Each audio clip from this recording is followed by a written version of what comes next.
Welcome to this episode of the reading of the Bark Covered House. This is the memoir of William Knowlin. He's talking about growing up in the backwoods of Michigan. We are in chapter 26. This is a nice short chapter, but it talks about the family farm and what happens to it. Chapter 26, How I Commenced for Myself, Father's Old Farm in 1843. When I commenced for myself, Father gave me a strip across the two lots on the south end of his farm, south of the E-course, containing 42 acres and lying on the town line between Dearborn and Taylor, thus fulfilling, as far as I was concerned, what he had said long before, that he wanted land for his children.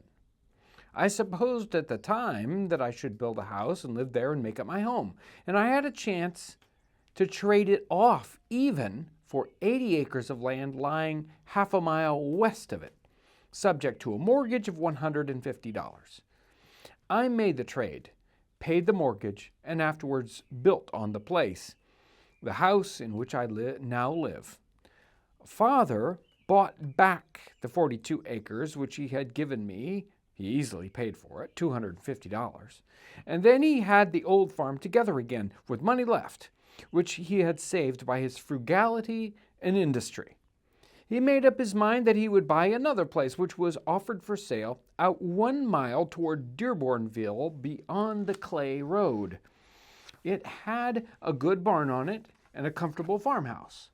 He moved there in 1848 and lived on one of the most beautiful building places in the town of Dearborn and on the corner where 3 roads met. About this time, my second sister became acquainted with a young man by the name of Michael Knowlin and married him. She was more lucky than most young ladies. She did not have to change her name, only from Miss to Mrs. Knowlin. She went with her husband to live near Romeo, Macomb County, Michigan. He was a farmer there. Father did not like to have one of his children so far away, and I told him that it would be well for him to let my brother-in-law and sister have 90 acres of the old farm, which would make them a good home. So he offered it to them, and they came and settled on it and lived where I had lived so long before, with my mother and father, brothers and sisters in the woods of Michigan. Father let them have it on easy terms and gave Sarah what he considered was her portion as far as he was able. My brother-in-law easily met the payments, paid for his place, had a good farm, and he, being a good businessman, soon had his farm clear and things comfortable around him.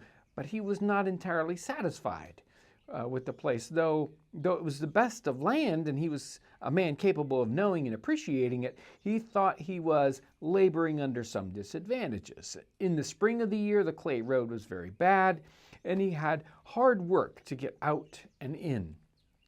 School privileges were also poor, not such as he desired for his children, and he made up his mind to sell the place.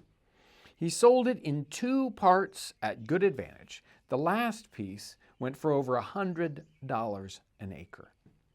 He bought him a nice house and a lot in the city of Ypsilanti. It is nicely situated there and has given his children a liberal education. So 90 acres of what was once Father's old farm were disposed of.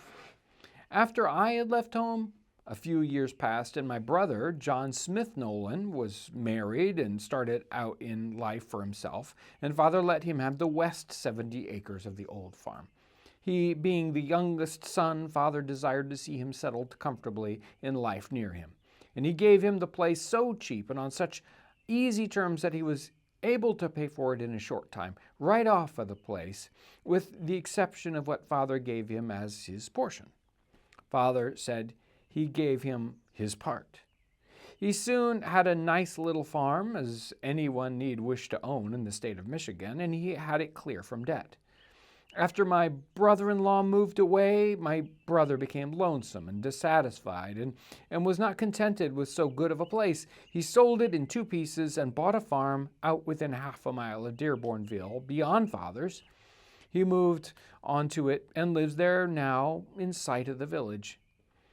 It is not my intention to delineate at any length the circumstances of any of the family unless in connection with my mother and father or the old place where they had first settled in the wilderness, and where I had labored so hard in my young life and took so much interest in my father's getting along during his trying days in the woods of Michigan.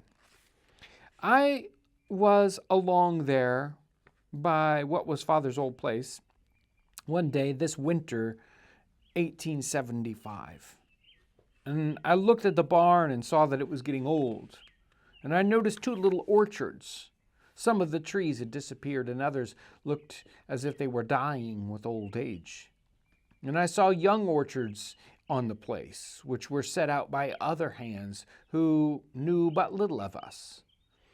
I thought things looked strange, that there was no one of the Knowlin name who owned a foot of the old farm.